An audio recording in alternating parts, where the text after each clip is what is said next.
welcome to Mormon Mental Health. This is Natasha, Helfer Parker. I am really glad to be back after what it feels like a bit of a hiatus from the podcast. July is always a crazy month for me with presenting at Sunstone and traveling to Utah. So anyway, here I am, and I'm kind of here last minute because of the news about the announcement from the Church of Jesus Christ of Latter-day Saints today that said that they have come up with a mandatory training for those working with youth and adolescents, and I have not had a chance to look at it. They're not making it horribly easy to look at. I don't think you need to have the login and your member ID number and all of that kind of stuff, and I haven't even had a chance to look at all of that or try to figure that out. But I noticed that Jennifer Limones, who was on a Facebook group I'm a part of, had overviewed the program, and she would like to share some of her insights about it. I would like to invite some of her insights. So I'm going to bring her on the show. Before we get started, though, just please remember that Mormon Mental Health Podcast is a podcast that relies on listener support. I cannot continue to provide this podcast without financial support from donors. So if this is a podcast that you listen to and find valuable, get a lot of really positive feedback, and I'd love to see that value be translated into financial support so that we can continue to give you great content. And I'm looking at bringing on several different hosts, and I would love to pay them for some of their time. I can't do any of those things, plus pay the person who edits our content and website stuff and all that without your support. So for those of you who already do support the podcast, thank you so much. It's pretty easy to do that. Right on the website, there's like a little donor box. So whether you do that kind of as a subscription or a one-time donation, anything helps. Even little tiny bits really add up. So thanks in advance. Jennifer, welcome to the show. Hi, thanks. Hi. So right off the bat, let me just ask you to introduce yourself. Yeah, my name is Jennifer Limones. I grew up a member of the church, was born into the covenant, and grew up a member of the church here in the Portland, Oregon area.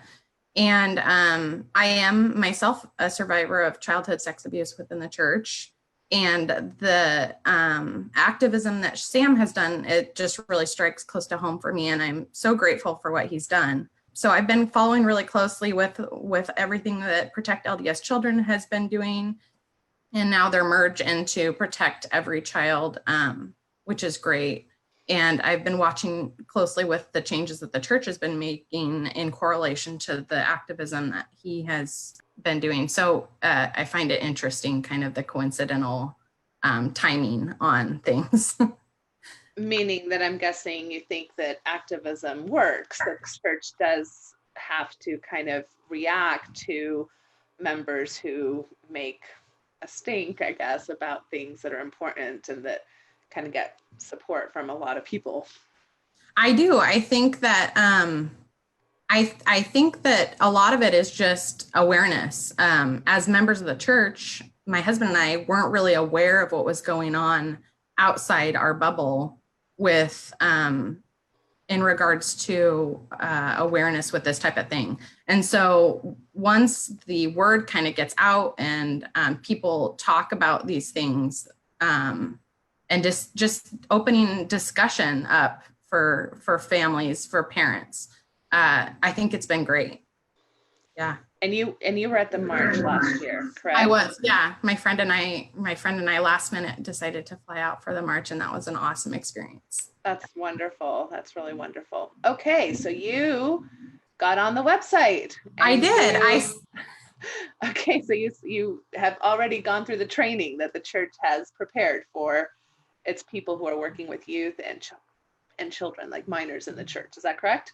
Yeah. I saw that they had put into effect training this morning when I got up, and I was like, oh my gosh, I can't believe this, because it's something that I've been talking with my parents about quite a bit. My dad is currently serving as a bishop of a young single adults ward, so it's not like he's working with children, but nonetheless, we've had this discussion about ways that things could be safer within the church. And my mom and I have been talking a lot about Stewards of Children. They offer a program. It's like a third party professionals that offer programs to churches within. I mean, it's great for anybody, because even within my career in the healthcare field, it's great to have that training for anybody that's around children. What is your career in the health field? What do you I do? work as a surgical tech in interventional radiology. Okay. So, Okay. and I've worked in family practice as well. So not a lot of interaction with children now, but I have my two young boys. I've got an 11-year-old and a 7-year-old. And so I just think it's great for parents to have that information no matter what. Yeah. Okay. So this is the training that you're referring to now is a separate training that the state of Utah has incorporated for what? Like explain It's, I'm not from Utah myself, so how is it being incorporated? yeah, no, it's actually, I don't think it's based out of Utah. I think I can't remember what state, I think like North Carolina, but it's, US wide. There's trainings in each state. So like I looked up on their website and found it's called Darkness to Light training. I was able to find opportunities for local training where you can do in person here in Portland. And I'm sure they have that in every state. And then you can also do the training online. Okay.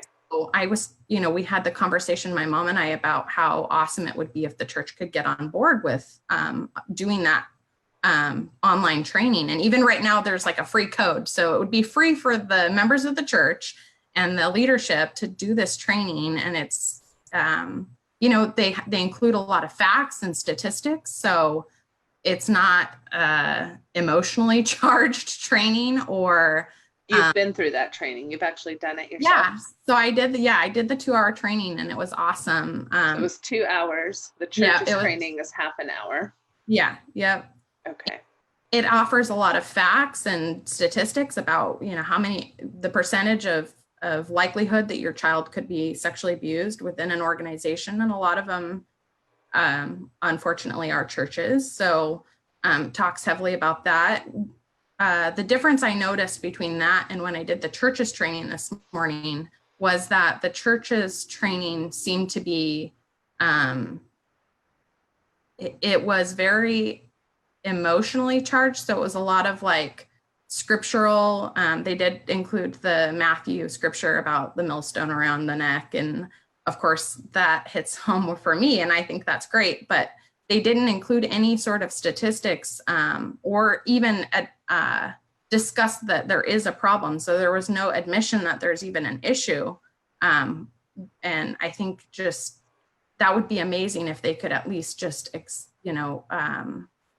admit that there is a problem. That's why they're implementing the training and talk about what the problem has been so that people can become better informed and more aware of what's going on. That's really interesting. And just to bear with me on a tangent here, just from a professional health kind of standpoint, I'm not a big fan of the millstone around the neck type of scripture anyway, because although we do want to hold perpetrators accountable and we want to make sure that we, create systems where abuse is much lowered, I don't know that we necessarily want to promote suicide or violence towards perpetrators. We want to hold them legally and criminally accountable. Oftentimes, what we also don't realize is that people who take these trainings are perpetrators themselves because they are currently serving with our youth and children. Yeah. So it's just a very complex matter, right? Where you're trying to primarily take care of victims, but secondarily also understand that perpetrators are needing, services, accountability, legal types of actions, and, millstones around the neck, I'm not sure are really helpful for anybody involved in the whole system. Yeah, that goes back to treating it as a sin versus as a crime. And where we've gotten ourselves into a lot of trouble in the church. Right. Okay. When I read the news release, they had a lot of information packed in there, like they were going to cover this and that. And I don't have it in front of me, so I can't read it, but it just seemed like they were having a very aggressive agenda for what I thought would be able to fit into half an hour. So how comprehensive of a training do you think you really received this morning? It wasn't good. It was like 25 minutes. It has you click once you're done with each segment. So the segment could be like a minute or even a minute and a half.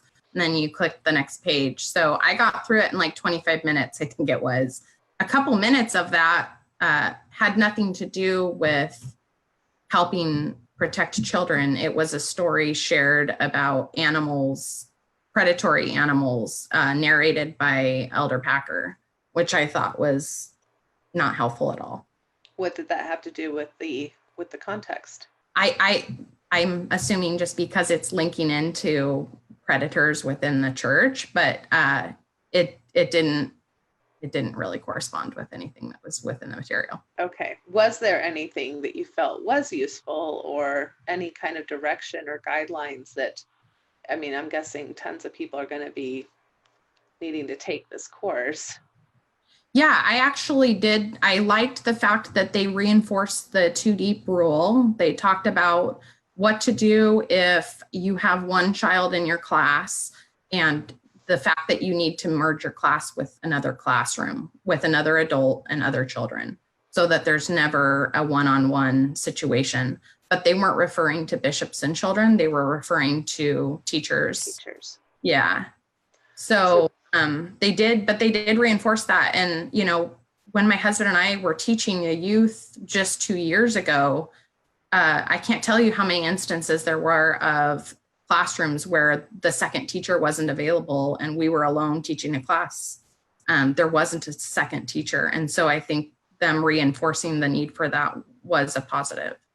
Okay, so that's one guideline that was helpful and positive. Anything else as far as what to do or who to call or what to, you know, if you come across a situation where a kid, you know, either divulges information or you're aware of a situation, anything of that nature? Yeah, it seems like I'm assuming that this training was created in part for the new scouting, I guess, whatever's replacing Boy Scouts of America. The church is coming up with their own scouting program. And so I think because of the segment, it's all like cartoon animated, this training is. And they had a couple segments on camping with leaders and making sure that there is never one leader in a tent with multiple children. So I'm assuming that that's going to be something that they discuss with this new scouting program. Okay. So again, the not having one adult with either multiple children or one child, of course, in particular. Yeah, it looked like they're going, from what I can tell, it was a parent, and again, it's animated, so it's kind of leaves you to, it's not very straightforward.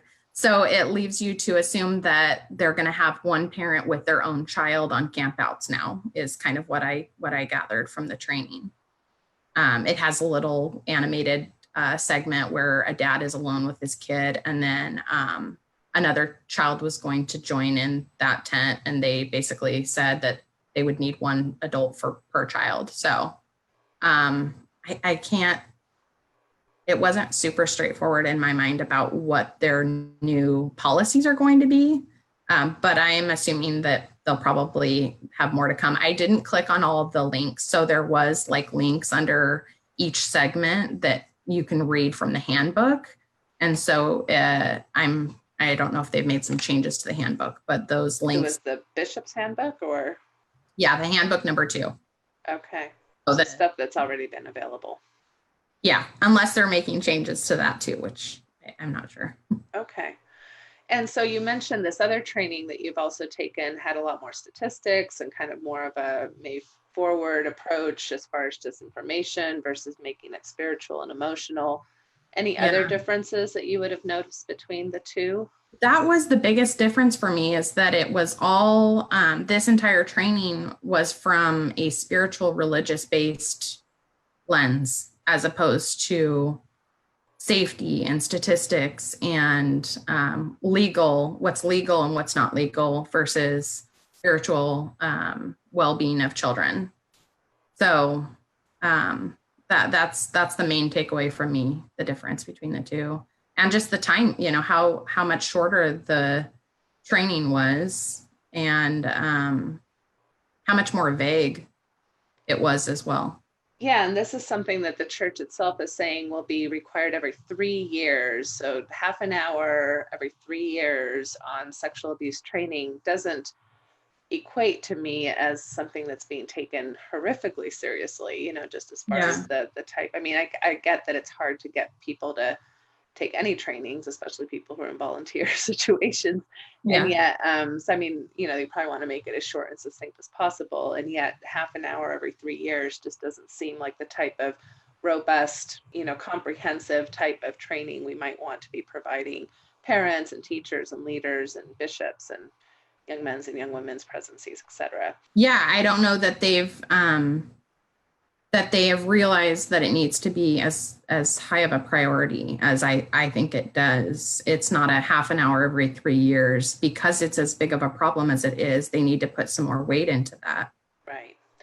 Well, and they did say that the course was developed with the input of mental health professionals. Of course, they didn't say which mental health professionals. I don't know if these are people who work for LDS Family Services or kind of people who are inside the bubble of Mormonism, whereas I would prefer to be, very trauma-informed specialists that are nation renowned. And we should be able to afford to get, comprehensive and kind of expertise from the best in the nation, right? Or even the best in the world as far as this kind of things go. We're an international church and we have lots of resources. So it was disappointing to not really get a sense of where and who they got, input from, and kind of create some issues for me as far as an internal system when we know that the church already has a lot of problems kind of being self-protective versus having a third party that's going to hold us accountable and kind of, make sure that we're following best care standards of practice, that we're following trauma-informed care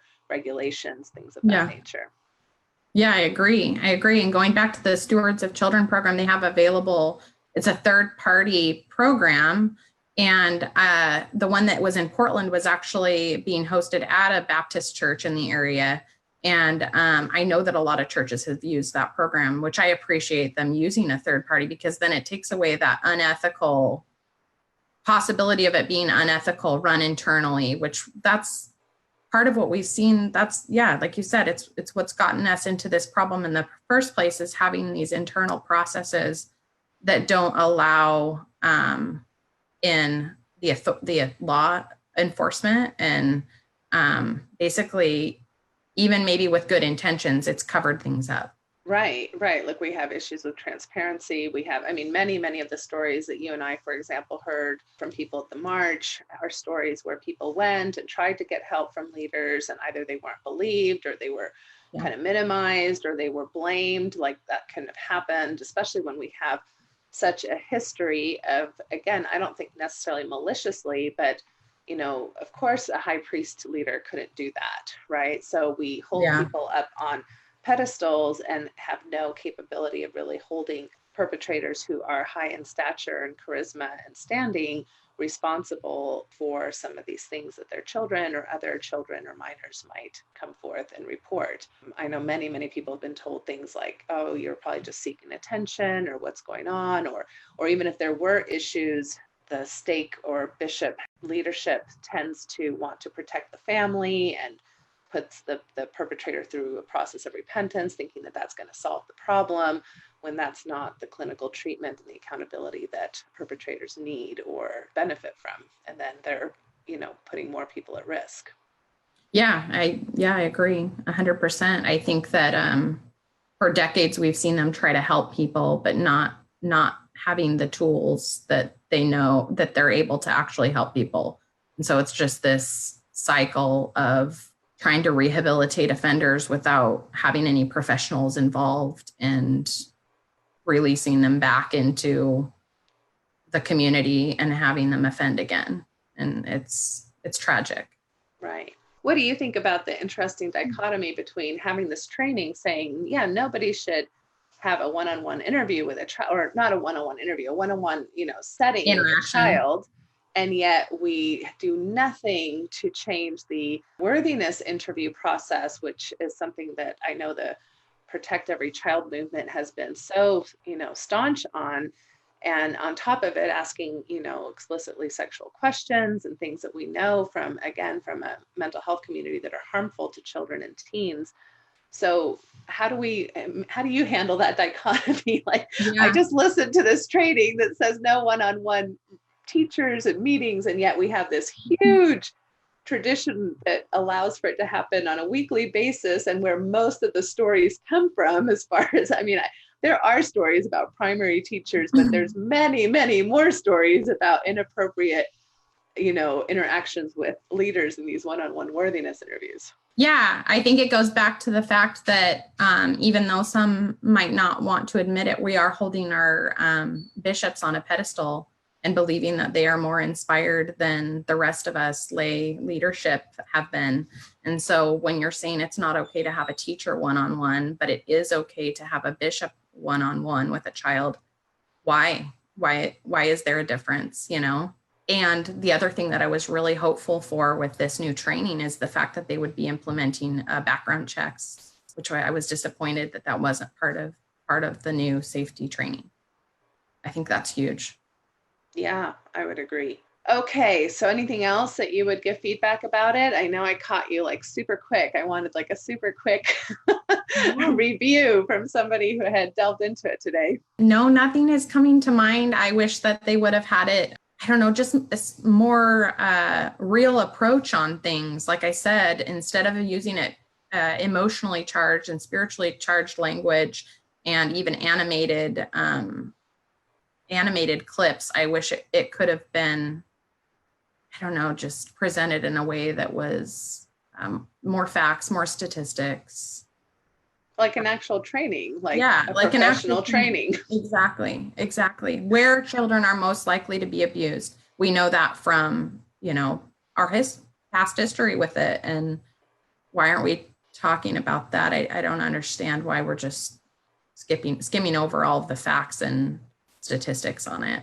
Yeah. So again, with many of these things, I mean, those of us who are clamoring for change, we are grateful and, want to support positive change. This is obviously a step in the positive direction that a training would exist at all. At the same time, it's difficult to celebrate change when, first of all, it's been so late a coming, right? So, I mean, these are things that really our nation and many other churches have been offering and doing and taking much more seriously for decades ahead of us. So that's frustrating to then celebrate something. And then when we have to celebrate something that's subpar compared to what other organizations and churches are making available to their people. So it's definitely a double-edged sword. We want to support positive change, and especially I know those within the church that are probably really trying very hard to make these kinds of changes happen. In the bureaucracy, we know that sometimes that can be slow going, and yet it's kind of left with a bit of a sad cloud overhead. It is. Yeah, it was disappointing overall. But like you said, I'm glad that you can see the correlation between what Sam's doing and something happening. There's something going on that's triggering them to implement this. And so I think we'll just keep pushing for more and better systems of training for people. So yes, more accountable trainings. Our third-party trainings. Yeah, and I do have the link to a free code for doing the Stewards of Children training online, the 2-hour training program. So I'll put that in the link. I'll put that in the links of this video for you, for anybody that wants to look into that training. Yeah, that would be great. If you could just share it right there on the Facebook thread, that would be And perfect. The other thing I wanted to mention is that you can log on and watch this training without having a member number. I don't have my member number any longer. I did resign my membership back in September. But you can log on with your old LDS.org account. You just need an account. You don't need a member number.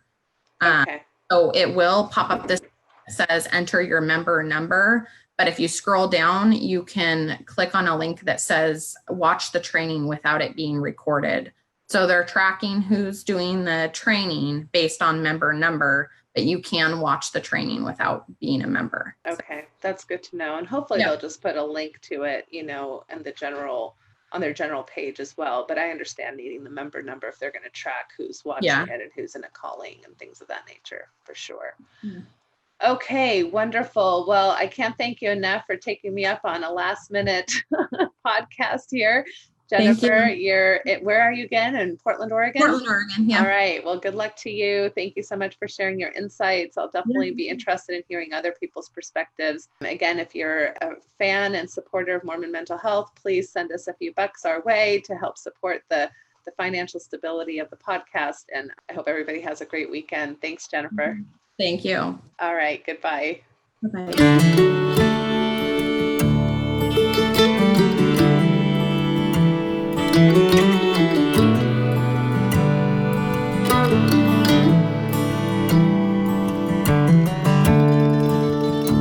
We took the long road home, turned minutes into miles. And as the evening traveled on, the sunset bathed your smile. We stopped beneath the desert stars, wrapped in each other's arms. Was as simple as I love you, an ordinary, extraordinary truth.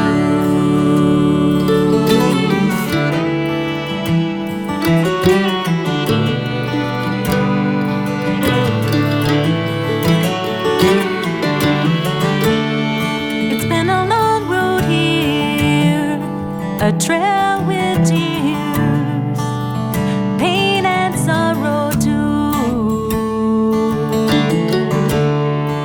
But through every storm we traveled on, like lovers do. And if sometimes we fell apart, we always came back home. Was as simple as I love you, an ordinary, extraordinary truth.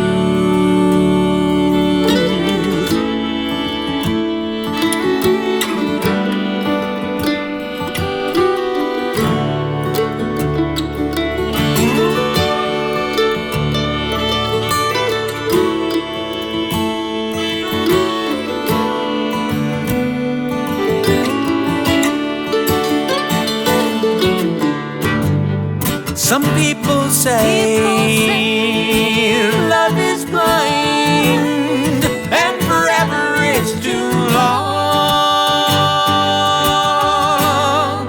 But I see your eyes in every sunrise. Can't imagine life alone.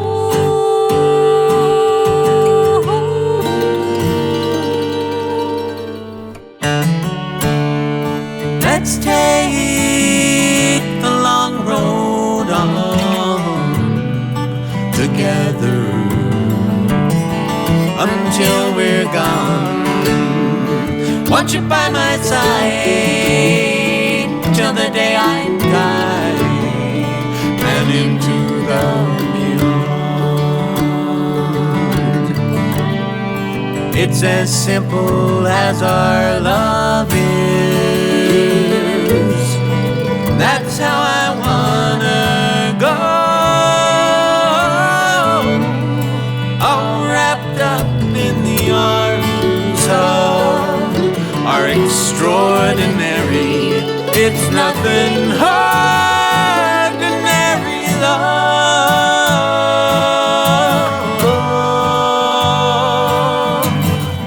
Ordinary, no, it's extraordinary love.